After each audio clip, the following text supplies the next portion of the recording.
Series 2, Episode 39. It has taken Clarissa some time to learn how to turn into herself. Shape-shifting is a complicated business. The transformative energy inside her seems to have a mind of its own. That energy wanted to be an auroch first. She may have been an otter a couple of times. It's not always easy to tell from the inside. She has definitely been a cave bear, some sort of horse, a large bird, and on a couple of occasions trees. Those were the weirdest. Conservation of mass just isn't a feature of this process. Clarissa has to remind herself that the space between atoms is greater than the atoms themselves, and that a lot of expanding and contracting isn't really so very at odds with known physics. Even so, radical size shifts are massively disorientating. Turning into a slightly different person is somehow much harder than becoming a giant hairy cow or a deer. It is easier to willfully become a massive albino penguin than it is to be a different person. It takes Clarissa a while to figure out why this is. As a giant albino penguin, she can be generic. There are no other giant albino penguins around to judge how plausible she is. Further, Clarissa has no strong feelings about how exactly a giant albino penguin should look, and so it is a much lower sort of bar. When it comes to her own face and body, every last detail matters, but she isn't perfectly sure how every part of her should look. Getting it right is a matter of trial and error, and she's been obliged to make her peace with not always feeling comfortable. There are days when Clarissa finds she wants a smaller, more delicate body in line with traditional takes on femininity, but there are also days when she wants to be her usual height and muscular with it, and challenge what femininity is supposed to look like. It is hard to settle on being just one sort of person.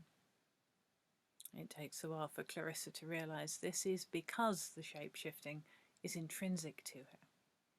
There is fluidity in her nature, and being one fixed form doesn't give her what she most needs. And some days, she really does need antlers. So involved has Clarissa become with the shifting potential of her own body that she is slow to notice what's happening with Amy. Even when she does notice, it is hard to say what's going on there. Amy has always been odd, withdrawn, private, and in some ways totally unavailable.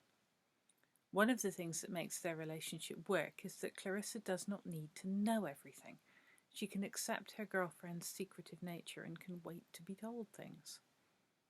It's an unusual trait, this, to be able to care deeply without feeling wounded by silence or a lack of information. Amy is mysterious, and her inner life is something Clarissa is seldom privy to. She feels greatly honoured when Amy trusts her with any of the inner workings. So it is normal not to know what's going on. The long silences are normal. Lockdown has had odd effects on both of them, such that neither has quite noticed they are living in the same physical space, but are so separate that in many ways they are not living together at all. Amy can go entire days without saying a word. And this is part of why it takes Clarissa a while to realise there are problems. Amy's gaze is not fixed on this world, increasingly. She eats and sleeps like a normal person. She goes to work and comes home. There is a sufficiency of washing, and her clothes are clean enough. This is really as much like being a normal person as can be expected of anyone in a pandemic, Clarissa thinks. Only something is really wrong with Amy. But what? And how even to ask? Clarissa is all too aware that there isn't much that can be done to help fix any problems Amy is having. The pandemic has limited their options considerably. The silence is too deep, though, and Amy does not seem to look at anything properly. For a while, Clarissa tries simple things like making more effort to interest Amy in what's going on and to ask for her opinions. She is monosyllabic, but there is at least some engagement. Distracted and uninterested, she offers little, though. At some point, respecting privacy crosses a line and becomes neglect. Clarissa isn't sure where that line really is, but she feels too close to it. She doesn't want to pry, but she knows she has to ask. They cannot go on like this.